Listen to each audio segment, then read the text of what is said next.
Grazzi l-mulej tal-om spirituali tagħna, tal-kuraġġ, is-sapport li dejjem ittina, mulej jużahom.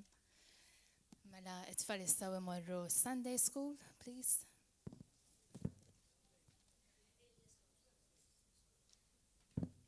Mela. Grazzi mulej Ġesu ta' kull bniedem, mulej u bniedma missier qaddis li interessat hawnhekk mulej Ġesu ma ġibtomx f'kombinazzjoni mulej qaddis. Imma inti fassal dan il-ħin mulej qaddis biex huma jissimgħu mulej l-Evanġelju tiegħek missier għalhekk flimkien maħuti mulej qaddis naqbel missier qaddis li f'isem Ġesu Kristu kull qalb jibsa trid tinħall issa stess. U kull widna magħluqa tal-qalb tinfetaħ f'isem Ġesu Kristu. Halleluja. Tug il-qima missier nfaħruk mulej u niglorifikawk f'dal-post missier. Halleluja. Mela illum li nixtieq nitkellem huwa fuq l-iskop ta' ħajjitna. X'inhu huwa l-iskop tal-eżistenza tagħna? Hawn 7.1 biljun bniedem fuq id-dinja u l-ebda wieħed minna m'huwa żball. Alla ħalqek speċifikament għax għandu xogħol għalik. Għandu xogħol ta' valur biex inti tagħmlu u twettqu u inti qiegħed hawnhekk għaliex inti bżonjus u neċessarju għal Alla. Alla għandu bżonn lilek biex twettqu. Amen. Halleluja. Grazzi mulej qaddis. L-aħwa. Alla ma joħloq xejn għal xejn. Lanqas ma joħloq xi ħaġa l-entertainment. U lanqas ma joħloq xi ħaġa sbuħija biss. Anki jekk forsi tista' tidher sabiħa. Imma anki biss il-fjuri li naraw fil-ġonna. Il-kuluri tal-fjuri għandhom riħa speċifika li tiġi għax ikollha kulur. U dak li nsett jinġibed biss lejn dak il-kulur biex jagħmel xogħlu fija. Imma aħna din hawnhekk mhux biex niskopru l-iskop tal-fjuri x'inhuma kemm huma sbieħ. Imma l-iskop tagħna f'din il-ħajja x'inhuwa. U hawn 5 mistoqsijiet li kull bniedem fid-dinja ibda mill-ifqar wieħed li joqgħod barra mit-triq sal-bniedem l-aktar sinjur li jgħix fil-palazzi. Li daw il-5 mistoqsijiet xi darba jew oħra dew minn qalbu u minn moħħu. Nibda bl-ewwel mistoqsija li kull bniedem jistaqsi. Jien min jien? Jien min jien? U min ħajajdilna aħna min aħna? Min ħajatina l-identità tagħna? Ħajatina l-istat meta nagħlqu 16 sena? Ikonna l-libertà li jekk jien niddeċiedi lillum qed inħossni raġel, nista' naqleb għar-raġel?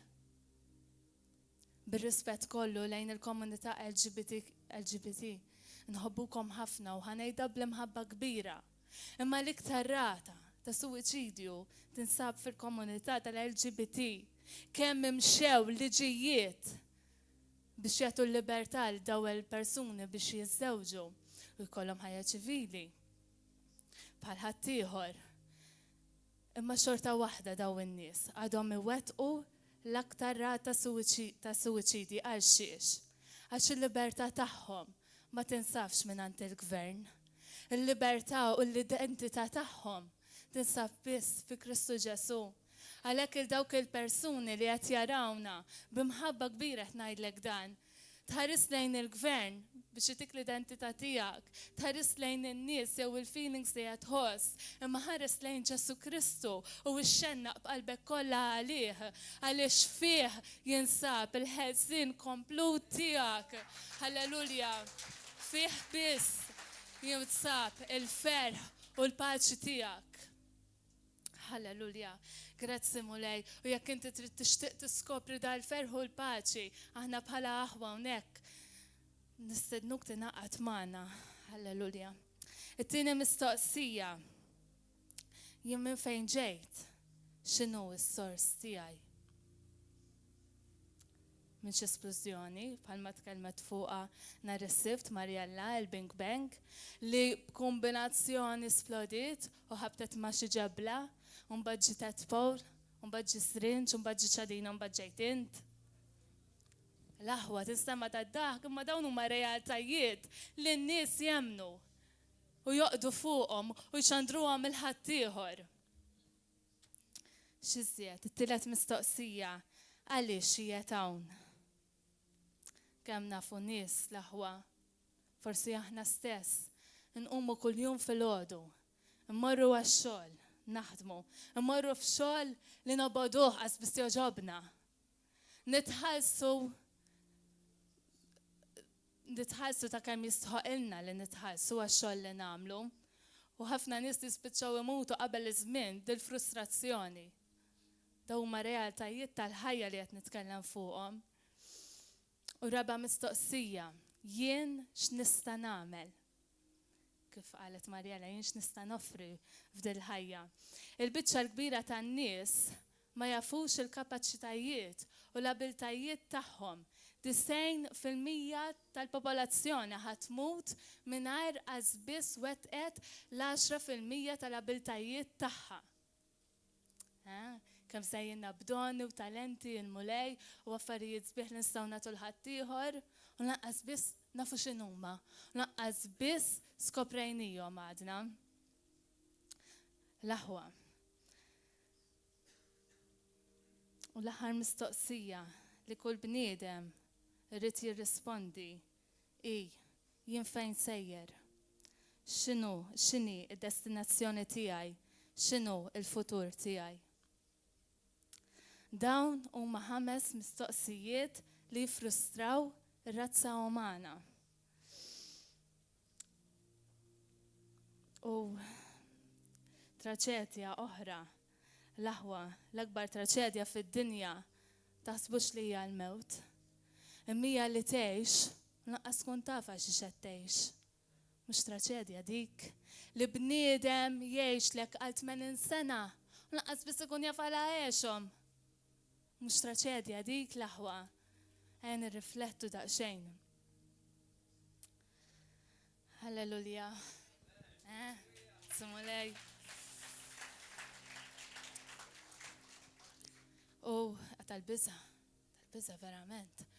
Jekk ma jkollokx il-Kristu, x'imbagħad tiskopriħ u għalhekk u hemmhekk ġejja jiena għaliex jiena l-ewwel 15 sena ta' ħajti hekk kont inħares lejn il-futur u ma narax skop għal xi ħanejx.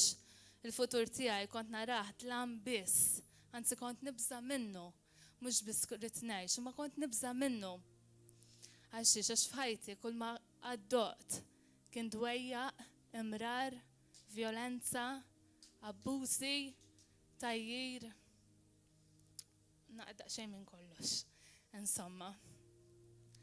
Daqsxejn minn kollox. Ta' 6 snin biex ndaħħalkom daqsxejn fl-istorja tiegħi. U ta' dan nagħti glorja u onur il-mulej x'li kieku mhux għalih aħna ma nitilgħux hawnhekk. Nitkellmu l-kelma tiegħu u nfaħruh u ngħidu dak li huwa għamel magħna. Palma tajt id-diska rooftops kemm toġobni. Dak li għatli f'ġewwa, ħammur inxandru barra, ħammur inxandar ismek mal-ġnus, ħanitla fuq il-bjut u nxandar dak kollu li għatli fil-ħin tiegħu. Halleluja. Mela ta' 6 snin jiena fid-dar intqajt ma' stampa pornografika u sarqet l-innoċenza tiegħi. Diġà jiena hawn nikber ta' 6 snin vera tinsemmi eta tenera, però jiena diġà ta' 6 snin ma kontx inħossni bħal girls oħra, tfal oħra, kont inħossni m'iniex innoċenti. Kont inħossni li jiena moħħi jaħseb sibijiet tal-kbar. Kien ikolli anke ħolm ta' affarijiet maħmuġa u kollu perversi. Immunament dak kien l-ispirtu imqabbad mix-xitan ta' abbuż fuq ħajti. So anyway, intqajt ma' din l-istampa fid-dar, kienet stampa ta' mara rwina. U jiena f'moħħi bdejt naħseb alright. Mela inti f'din id-dinja biex tkun mara trid tesponi ġismek biex tigwadanja l-imħabba. U jiena dik ġewwa fija telet ħafna rabja u ribeljoni lejn il-gender, lejn il-male gender, lejn l-irġiel. Jiġifieri. U dejjem nikber b'din ir-rabja. Biex tkompli sostni li din ir-rabja ġewwa fija missieri beda jkunu vjolenti fuqna id-dar fuq ħuti fuqi u fuq ommi. U dik iktar komplet tisplodini, komplet timlini bil-mibeda lejn l-irġiel. Mela, apparta minn hekk, bdejt nesperjenza f'din il-vjolenza, bdejt nesperjenza xiġifieri tibża u tkun terrur, xiġifieri ma jkollok ħadd min jipproteġik u dejjem trid taħseb għalik innifsek, dejjem trid taħseb tiddependi. Hija ħajja jibsa ma kelli ma ħadd ma min niftaħ qalbi. U dawn l-affarijiet dejjem għalquni ġewwa nnifsi. L-low self-esteem tiegħi tkisser kompletament. U hemmhekk ġejt konservattiva ħafna, tħalt fiha nnifsi sewwa u beda l-bullying l-iskola. Iktar ma nikber, irribellajt ħafna ta' 13 sena, kont nerfa' idejja fuq ommi minħabba l-fatt li jiena u nikber bdejt nara ħalili ma tħobbniex daqs ħuti. Kuljum kienet tajjarni tgħidli ċertu kliem jiena m'iniex tajba biżżejjed, jiena mina kapaċi għal xejn u jiena dejjem qed nisma' daw il-kliem negattivi li qed jibnu l-identità tiegħi. Right, insomma ribellajt u daw il-mistoqsijiet ta' 13 sena bdew kuljum ibermu ġewwa moħħi. Jien min jiena xi dawn, għandi xi skop ġewwa ħajti jiena.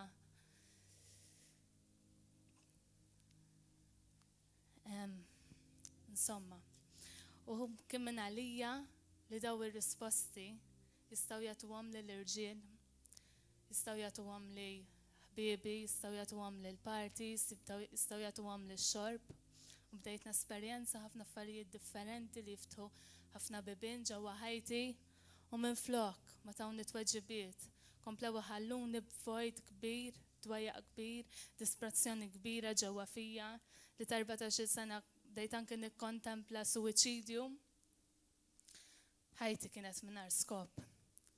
Sakemm ma darba ntqajt ma' raġel li kien iħobbni u li kien jifhimni. Jismu Ġesu Kristu. Alleluja.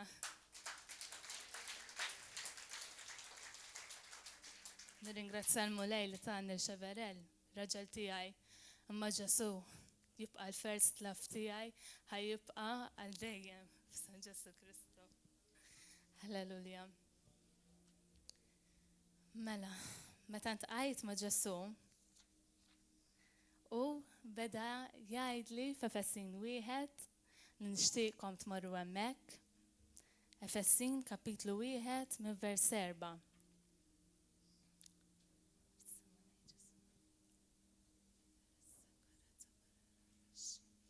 Hekk hu għażilna fih sa minn qabel il-ħolqien tad-dinja biex inkunu qaddisa u bla teba qudiemu fl-imħabba. Iddestinana minn qabel li nkunu għalih u lied adottivi permezz ta' Ġesu Kristu, hekk oġob li rieda tajba tiegħu. Taf x'jiġifieri din l-iskrittura. L-ewwel nett fiha ħafna tweġibiet ta' daw il-mistoqsijiet li tkellimna fuqhom. Imma anke jekk ommok u missierek ma pjanawkx, hawnhekk Alla qed jgħidlek int kont f'moħħi sa minn qabel il-bidu tad-dinja. Jiġifieri din il-Bibja li inti taqra kuljum, inti kont qabel il-Ġenesi. Fej kont qabel il-Ġenesi? Fej kont eżisti qabel il-Ġenesi? Kont f'moħħu fi ħsieb Alla. Halleluja. F'Ġenesi, glorja l-mulej. F'Ġenesi jgħidlek fil-bidu Alla ħalaq is-sema u l-art, inti kont qabel dak il-bidu. Halleluja kemmu kbira Alla tagħna. Aħna konna f'moħħ Alla qabel il-ħolqien, qabel ma tefa' il-pedamenti tal-art u l-fundazzjonijiet kollha. Alla kien jaf li xi darba inti ġej f'din id-dinja, halleluja, u kienet xitat għalik. He was waiting for you to come. Halleluja, kienet jistennik tiġi. Glorja l-mulej. Tassew Alla huwa missierna. Amen.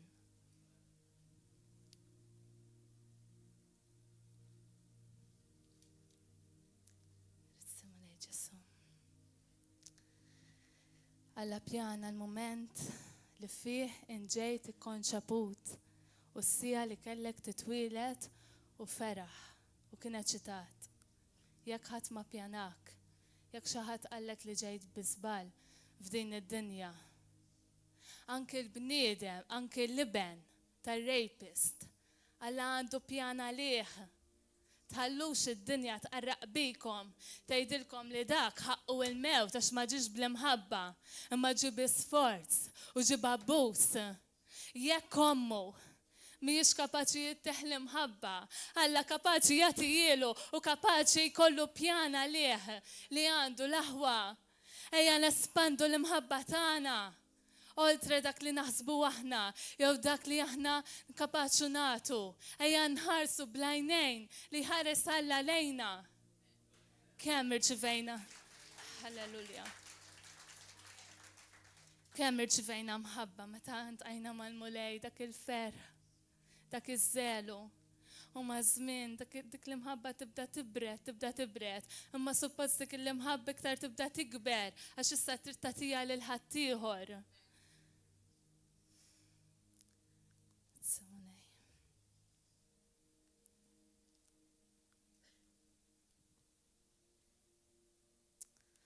L-aħwa moment ieħor li Alla ra kien il-moment fejn Ġesu Kristu salla palina fuq is-salib.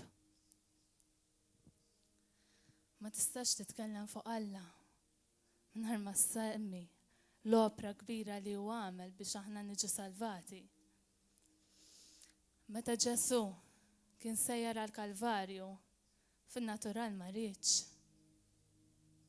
Fin-natural beda jħares minn xinu għaddej u tant kemm beża li l-Bibja tgħidilna li ħareġ l-għaraq tad-demm bl-agonija li kien għaddej minnu bil-biża u t-terrur li kien jaf li ġej għalih. U qal il-missier, missier, jekk huwa possibbli, biet minni dan il-kalċi li jiena u inti kien jistħoqilna tar-rabja, biet minni dal-kalċi. Imma mhux kif irrid jien, imma kif trid inti. Ġesu sallab ir-rida tiegħu għalija u għalik. Għal xiex, għax meta kienet jissallab ma dak is-salib u qata r-rida ta' Alla, ma qatx jara kemm ħajsofri, imma ra lilek il-moment li inti ħadd taċċettah. Ra l-moment li inti ħadd tgħidlu iva mulej, jien ħanamlek is-sit u s-salvatur tiegħek. U qal iva worth it, ra lilek qed tinħeles minn dawk id-demoni joħorġu minn ġo fik. Ra lilek id-dwejjaq li kellek ġewwa qalbek jinbidel ferħ. Ra lilek tirċievi l-imħabba. Ra lilek dik il-marda, dak il-kanċer li kien hemm jopera ġewwa ġismek raħ jixrinkja ġewwa fik. U għalifa huwa worth it għalija li nissallab, huwa worth it għall-kert li mmut għalija xi darba dak. Ħaj esperjenza dal-fer huwa worth it. Huwa worth it għal-xeverel li jiena nitbiċċer għalih għax xi darba ħajaċċettani, ħajmillejja. Huwa worth it. L-aħwa mhijiex xajta minn xi xadda Ġesu Kristu għalina. Mhijiex xajta l-aħwa. Imma kien kollu worth it għalik biex issir tafu, biex inti tidħol fil-glorja tiegħu. Dan huwa d-destin li l-mulej għandu għalina.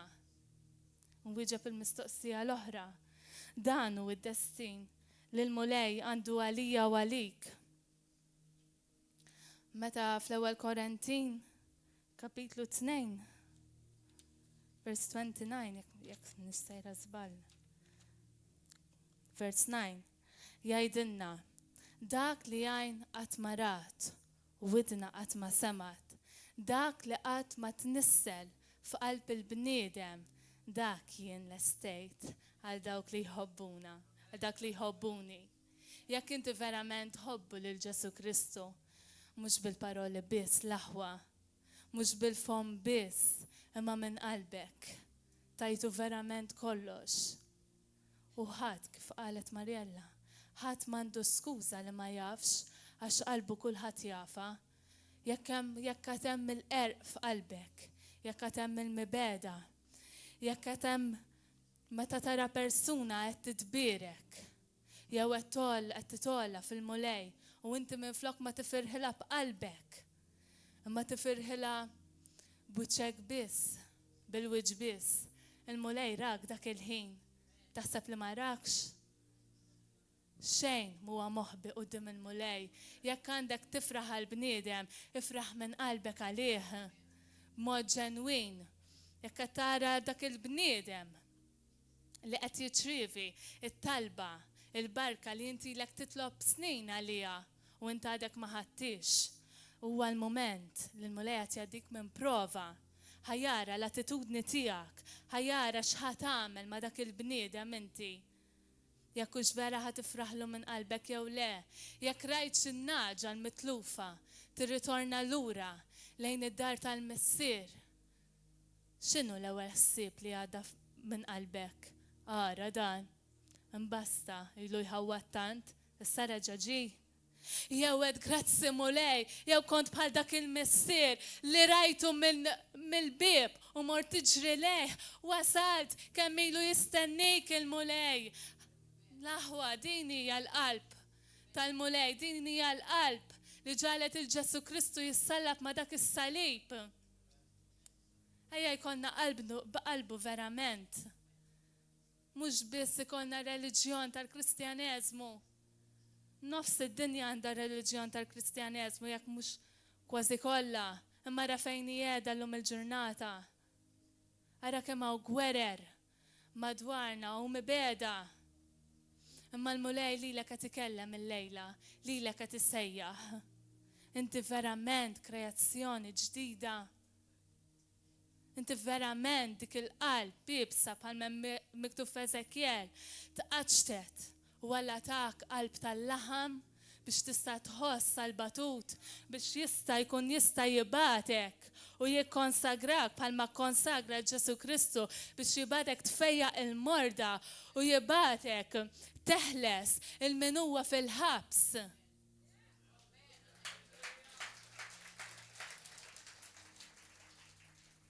L-aħwa Ġesu ma qadx jaħsibha meta ġie għalina u ħellisna. Bħalma Alla bat il-Ġesu, hekk Ġesu jrid jibgħat lilna bl-Ispirtu Santu.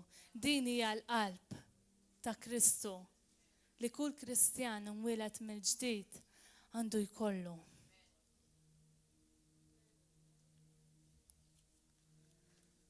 Samuni qaddis.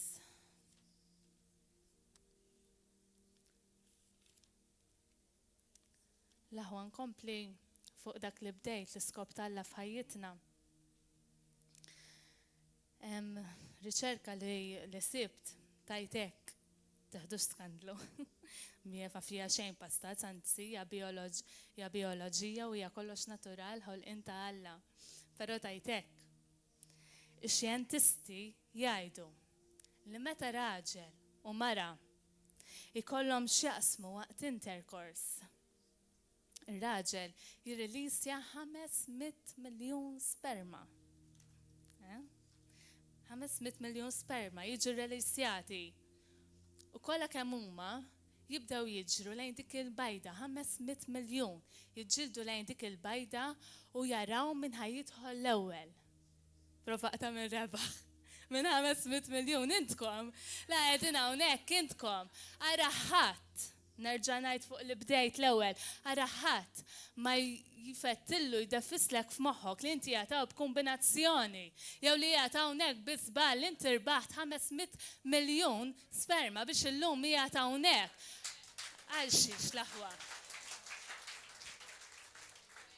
L-iskop mhuwiex tal-isperma, l-iskop huwa li il-mulej għallilna f'Salm 139, vers 13, jien sawartek fil-ġus ta' ommok, jien rajtek issir.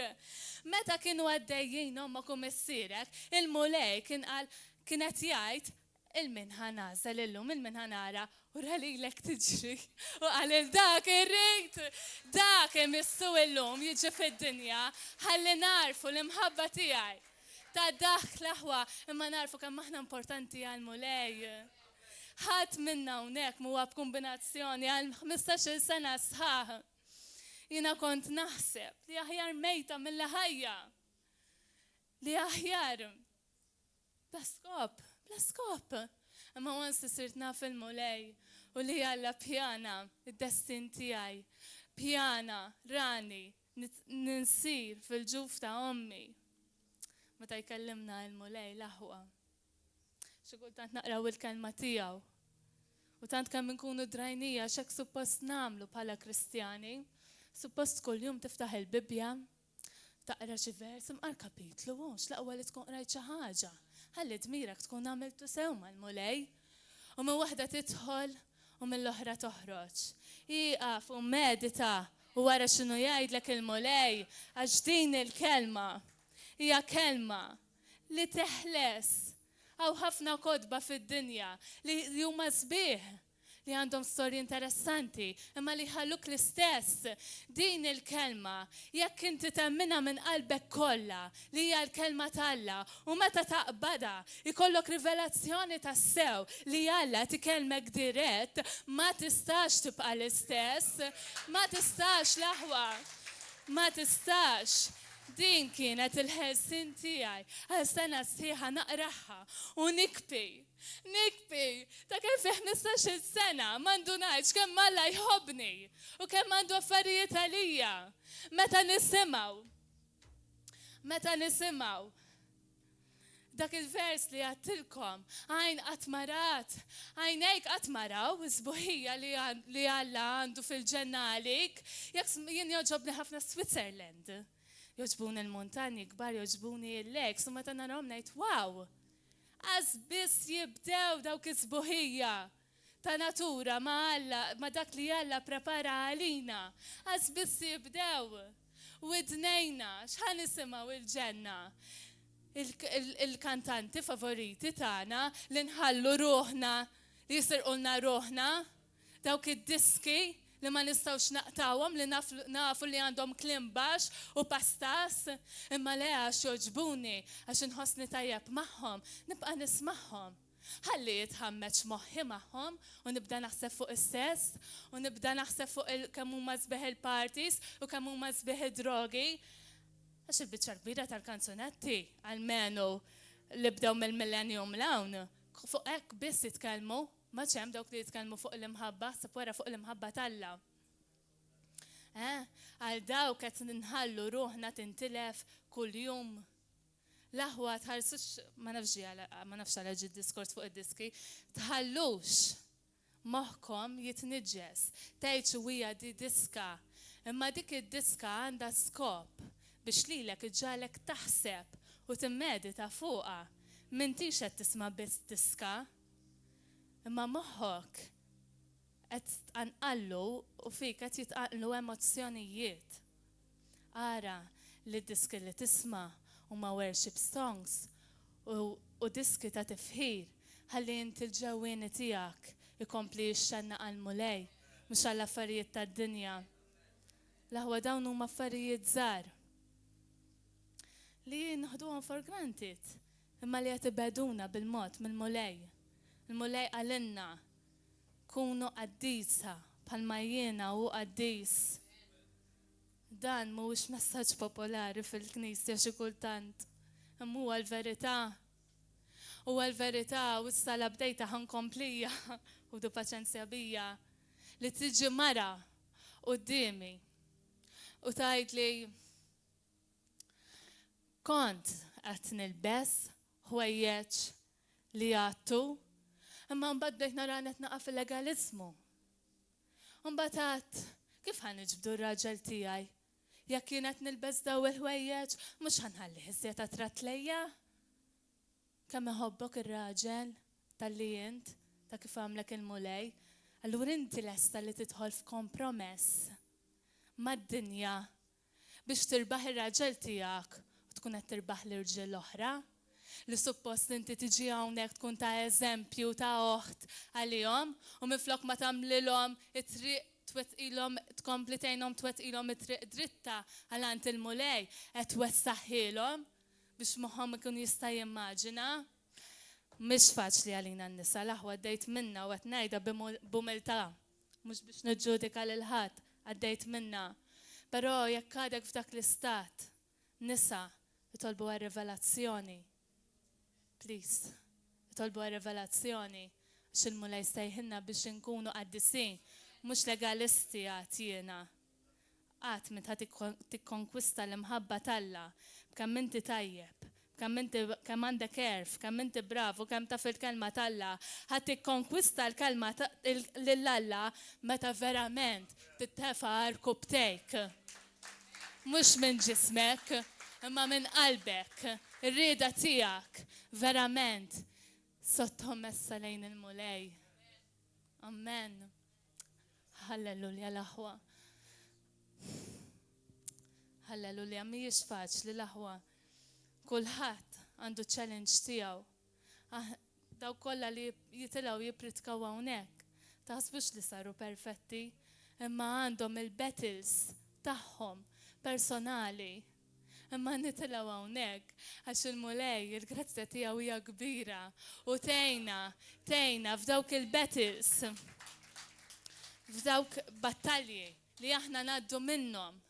Il-mulej jgħinna u jespendi l-grazzja tagħna biex aħna l-grazzja tiegħu biex aħna nkunu nistgħu nagħlmu lil ħaddieħor u nagħtu lil ħaddieħor fil-waqt li qed ngħinu lil xulxin. Grazzi mulej. Halleluja. Grazzi Mister Qaddis. U dak fl-aħħar vers jgħidilna u dak li qatt ma tnissel f'qalb il-bniedem. Jekk qed tipprova taħseb x'għandu l-mulej għalik lest fil-ġenna għalik, mhux ħajrnexxielek għax qatt ma tnissel f'qalbek, qatt ma rajt bħalu dak li għandu l-mulej għalik. Fid-dinja, qatt ma smajt bħalu dak li għandu l-mulej għalik. Kemm nieħdu pjaċir niġu hawnhekk nisimgħu il-ħutna ibarkuna bil-worship songs daħluna fl-atmosfera tal-mulej napprezzawhom l-aħwa lil daw in-nies għax anke huma biex jitilgħu hawnhekk ikunu qed jarblu lilhom infushom. Jekk humiex worth it li jitilgħu jippreżentaw lil Ġesu Kristu. U jiena ninkoraġġi u nħeġġeġ il-ħutna biex jibqgħu hekk għax f'qalbhom li biss nistgħu nidħlu fil-preżenza tiegħu. Il-mulej qalilna jekk tridni nfejqilkom artkom. Kunu għomli, ma tista' tagħmel xejn fil-ħajja tal-Kristjaneżmu tiegħek. Jekk hemm imqar farka ta' gburija, għalaqt il-bib. Alla tagħna huwa kbir, huwa majestus, huwa glorjuż, imma mhuwiex kburi l-aħwa. Mhuwiex kburi. Kollox jobdih lill-Alla. In-natura u l-kreazzjoni kollha tobdih.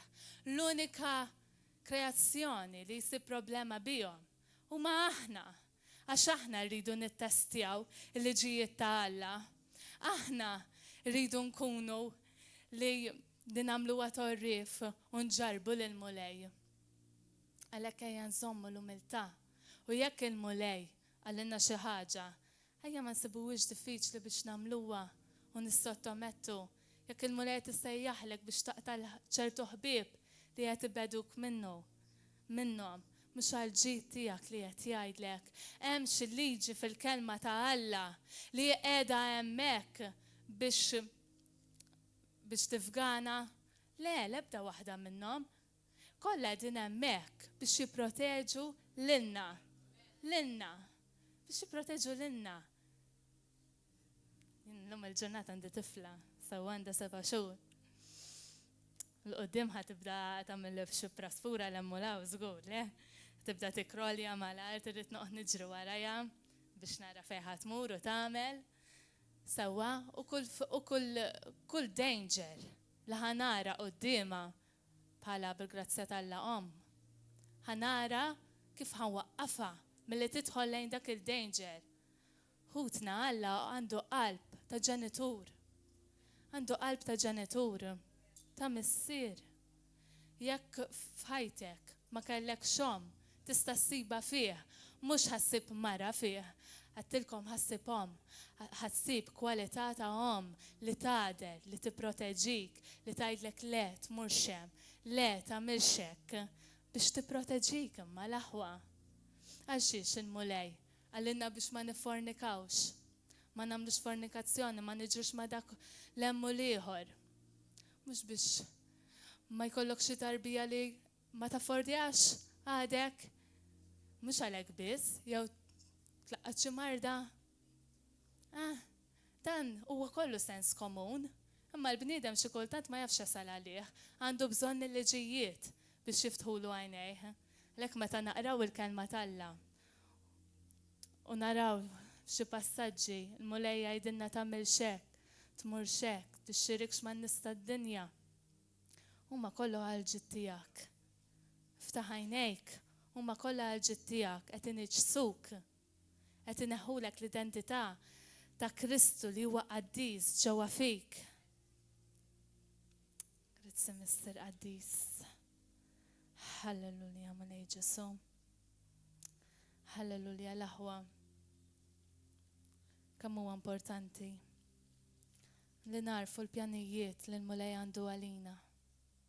Kemm huwa importanti Alla lilek ħalqek, nerġa' ngħidlek, għax hemm xogħol li inti trid tagħmel f'din id-dinja. X'inhu dak ix-xogħol huwa għalik biex tiskoprih. Issottometti lilek innifsek lejn ir-rieda tal-Alla.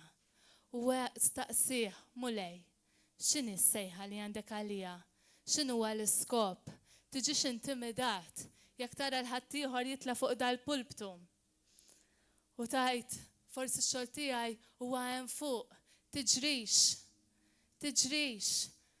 F'din il-Knisja hawn ħafna ministeru xogħlijiet li għandhom bżonn lilek biex taqdi fihom. Amen. Il-pulptu huwa l-iktar ħaġa li jidher, imma huwa l-iktar fejn hemm iktar qawwa u anointing, hemm iktar responsabilità. Jekk inti għadek tibda fil-mixja tiegħek ma' Kristu, taħseb li inti lest għal din ir-responsabilità. Fil-ktib ta' Ġagbu jgħidilna l-aħwa, issirux ħafna minnkom għalliema għaliex il-rendikont tagħkom, il-ġudizzju tagħkom huwa akbar minn ta' ħadd ieħor. Xi ġifieri? Ġifieri l-mulej ma jrid lil ħadd ikun għalliem? Le mhux hekk qed jgħidlek il-mulej. Imma tħallix l-emozzjonijiet tiegħek, dak li taħseb il-feelings tiegħek li jġorruk lejn ix-xogħol tal-mulej. Imma rax verament il-mulej għal xi qed issejjaħlek il-lejla, ara verament il-mulej fejn poġġik f'din il-Knisja u hemmhekk tista' tagħmel il-frod verament. Il-mulej huwa bħal dak il-bidwi li jiżra' u fil-ħin tiegħu jagħmel il-frott. Imma jekk ma żarakx il-mulej f'dak il-post, jiddispjaċini ngħidlek m'intix ħatamel frott. Ħatamel iktar ħsara. Ħatamel ħsara dik il-ħamrija li tkun qed tipprova titħawwel u tikber. Huwa importanti ħafna. Hemm vers fil-ktib ta' Eżajja li jgħid hekk. Mhumiex id-doni li jkissru il-madmat. Skużawni, ma nafx fejn hu blamment. Mhumiex id-doni li jkissru il-madmat, imma d-dilka, hija l-anointing li tkisser il-madmat. L-aħwa tista' tkun mimli b'ħafna doni li forsi ġibt mid-dinja. Imma m'intix ħadd kisser il-madmat minn fuq ħuk. Spera li m'intix qed nitkellem daqq tqil. Huwa l-mulej li sejħek, li sejjaħlek, jew huma l-emozzjonijiet tiegħek. Jew hija l-kburija li trid tidher. L-aħwa laqgħet kont u qatt ma ħansir perfetta, ma nemmen li huwa l-mulej li qed jitkellem.